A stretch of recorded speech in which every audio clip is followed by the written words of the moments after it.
Todo o que nele crer encontre vida eterna.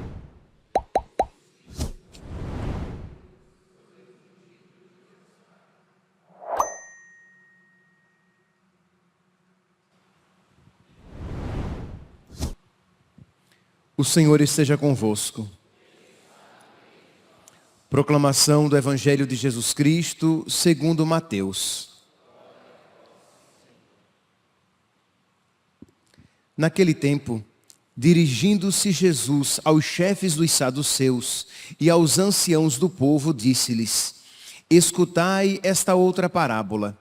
Certo proprietário plantou uma vinha, pôs uma cerca em volta, fez nela um lagar para esmagar as uvas e construiu uma torre de guarda. Depois, arrendou-a a vinhateiros e viajou para o estrangeiro. Quando chegou o tempo da colheita, o proprietário mandou seus empregados aos vinhateiros para receber seus frutos. Os vinhateiros, porém, agarraram os empregados, espancaram a um, mataram a outro e ao terceiro apedrejaram. O proprietário mandou de novo outros empregados em maior número do que os primeiros, mas eles os mataram da mesma forma. Finalmente, o proprietário enviou-lhes o seu filho, pensando: ao meu filho eles vão respeitar. Os vinhateiros, porém, ao verem o filho, disseram entre si: este é o herdeiro, vinde, vamos matá-lo e tomar posse da sua herança. Então agarraram o filho, jogaram-no fora da vinha e o mataram. Pois bem, quando o dono da vinha voltar, o que fará com esses vinhateiros? Os sumos sacerdotes e os anciãos do povo responderam: com certeza mandará matar de modo violento esses perversos e arrendará a vinha a outros vinhateiros, que lhe entregarão os frutos no tempo certo.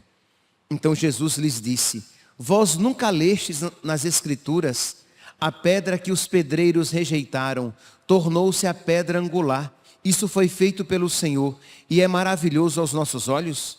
Por isso eu vos digo: o reino de Deus vos será tirado e será entregue a um povo que produzirá frutos.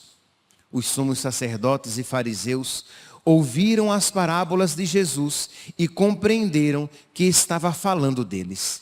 Procuraram prendê-lo, mas ficaram com medo das multidões, pois elas consideravam Jesus um profeta. Palavra da salvação.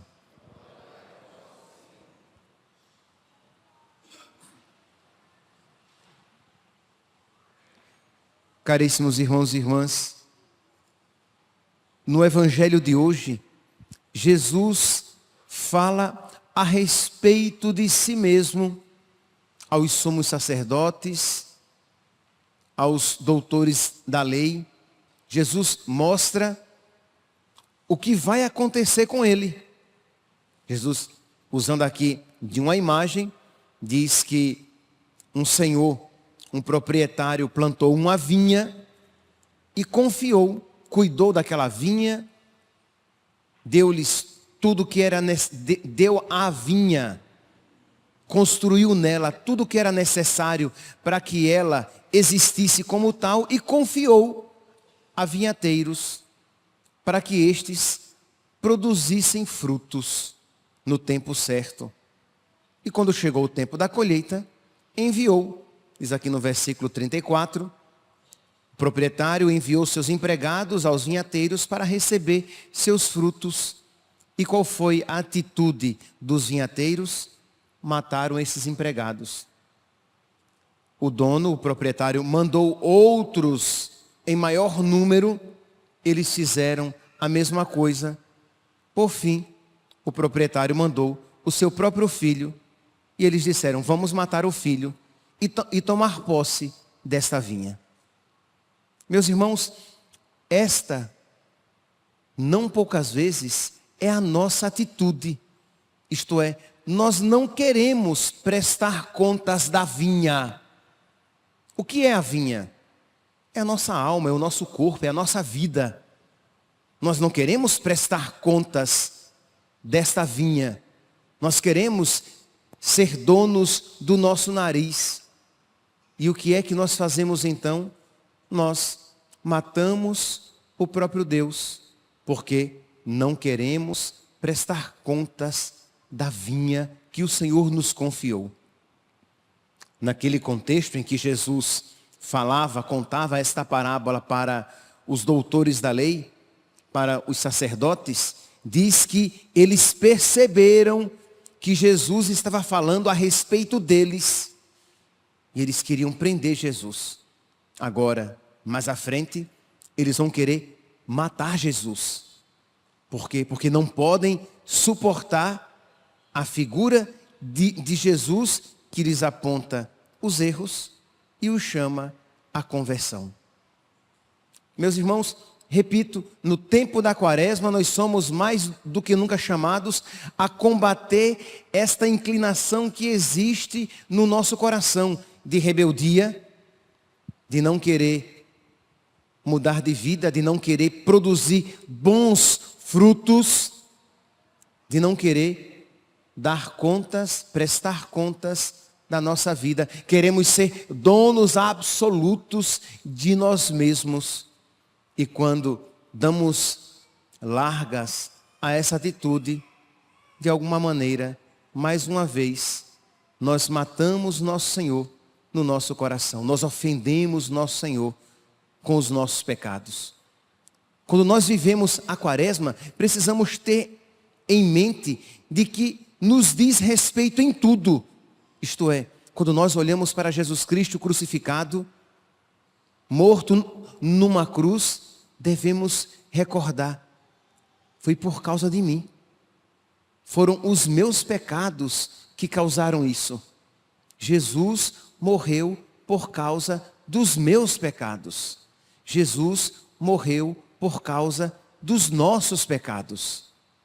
Que qual é a nossa tendência de achar que aquilo foi uma realidade longínqua, que Pilatos, Herodes, os romanos, os fariseus, os saduceus, o povo que gritou crucifica-o, que eles é que estão diretamente envolvidos com aquela maldade.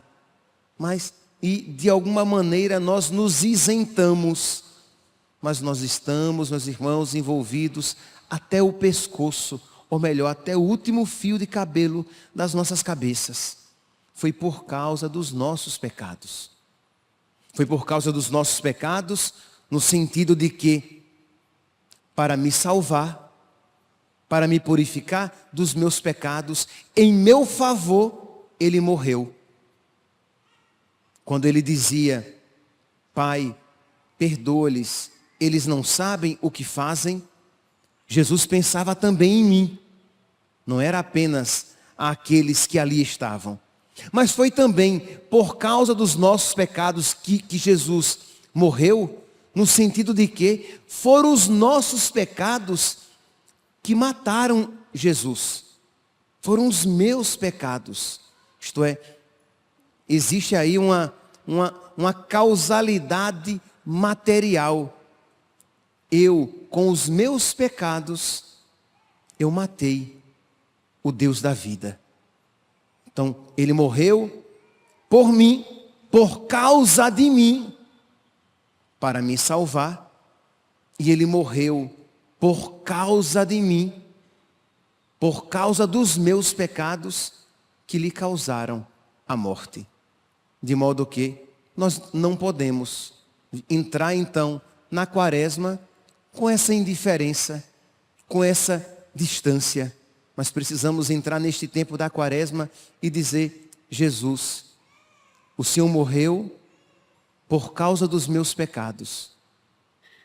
O Senhor morreu para a minha salvação. Eu quero, Senhor, então viver esta Quaresma por causa de vós, por amor a vós. Amor com amor se paga, já dizia Santo Agostinho. Então, ou São Francisco, não é justo que o amor não seja amado. Então nós queremos nessa Quaresma nos exercitar nas práticas quaresmais, para que de alguma maneira nós, que com os nossos pecados o matamos, nós possamos então hoje também, com os nossos atos de amor, o consolar.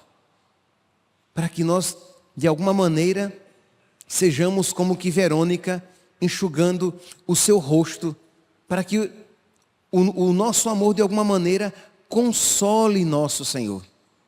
Na oração coleta da missa de hoje, a igreja, nossa mãe, pede, que nós, praticando com fervor as obras quaresmais, as práticas quaresmais, isto é, percebe? Não é fazendo oração de qualquer jeito, penitência de qualquer jeito e caridade de qualquer jeito. Não, com fervor, com piedade. Então você, sei lá, você fez a penitência, por exemplo, de durante a quaresma você, vou dizer uma penitência bem bobinha, Você não vai tomar café, você não vai comer nada com açúcar. E aí quando vem aquela vontade de tomar café, você diz: Jesus, eu te ofereço esse meu café, porque eu te amo, para que eu te ame mais. Eu te ofereço, Jesus, este açúcar que eu não estou consumindo, pedindo-te a graça de eu não ser amargo, que eu seja amoroso contigo, Senhor. Nós iremos cantar na Semana Santa, Foste amargo até o fim. É uma das palavras cantadas por nós e que deveria nos levar a uma contrição, É uma verdade, nós somos amargos. Jesus, oferecendo-te este açúcar, eu te peço a graça de a tua doçura habitar no meu coração, curando a minha amargura. Que assim como aquele madeiro jogado nas águas de Mara a tornaram doce, que o teu madeiro lançado neste coração amargo o torne doce, o transforme. E aí, as outras penitências, a sua oração, você prometeu que durante a quaresma você vai rezar um evangelho. E aí, a cada dia, você dedica ali um tempo de oração e meditação com um capítulo do evangelho e você oferece a nosso Senhor pedindo que Ele vá transformando o seu coração no decorrer daquela leitura, que Ele vá tornando o seu coração semelhante ao dele. Você que prometeu ser mais caridoso durante a quaresma e não perder uma oportunidade para fazer caridade, seja uma caridade material, seja uma caridade espiritual. E aí quando uma oportunidade se lhe apresenta, você imediatamente faz, porque amor com amor se paga. Eu quero de alguma maneira pagar com os meus centavos o ouro puro que eu recebi. Sempre o nosso amor é pequenininho, está aquém, mas é amor. E é amor que quer amar ainda mais, com mais grandeza. E nosso Senhor vai se alegrar com aquela sua atitude. De modo que você então, durante a quaresma, vai praticar com fervor as obras quaresmais para se aproximar com um coração sincero da Páscoa que se aproxima. Isto é, com um coração sincero, de sincero arrependimento, com um coração sincero, de sincero amor, talvez pequeno, mas sincero, verdadeiro, que tem tudo para crescer, porque é sincero, porque é verdadeiro. Então vamos lá, meus irmãos, olhando para nosso Senhor, vendo que Ele morreu por causa dos nossos pecados, peçamos a Ele que nos conceda uma gota do seu preciosíssimo sangue, para que transforme o nosso coração e o nosso coração se comova. Este coração de pedra se torna um coração de carne. Este coração morto se torna um coração vivo, de modo que, olhando para Jesus crucificado, nós nos comovamos, nós nos arrependamos e nós o amemos de volta. Porque senão, iremos olhar para o crucifixo como se fosse um enfeite, uma arte piedosa, mas que não me diz muito respeito, não me toca o profundo do coração. Isto é, você quando olha para o crucifixo, você diz de verdade, foi por mim e por minha causa. Ele morreu para me salvar e eu o matei. Eu o crucifiquei. Foram os meus pecados que o penduraram na cruz, que o flagelaram, que o mataram. Ou você olha e diz, foram os judeus, foram os romanos, foi Pilatos que lavou as mãos, foi Herodes, foi aquele povo que gritou, crucifica-o, crucifica-o. Quem é que na Santa Missa, no domingo de Ramos e da Paixão, quando ouve, geralmente a gente escolhe as leitoras, para que façam o coro do crucifica-o, crucifica-o. Quem é que já em algum momento de tantas celebrações que já participamos, não olhamos para eles? Nossa, eu não queria fazer parte daquele grupo. Não, nossa gente, você fazer a parte de Pedro, vá lá. Você fazer a parte de alguma outra, dos discípulos, vá lá, mas fazer parte do povo que grita, crucifica-o, que caia sobre nós o seu sangue. Eu mesmo já, em algum momento, já ouvi, digo, nossa, eu não queria fazer parte daquele grupo, mas eu faço parte daquele grupo.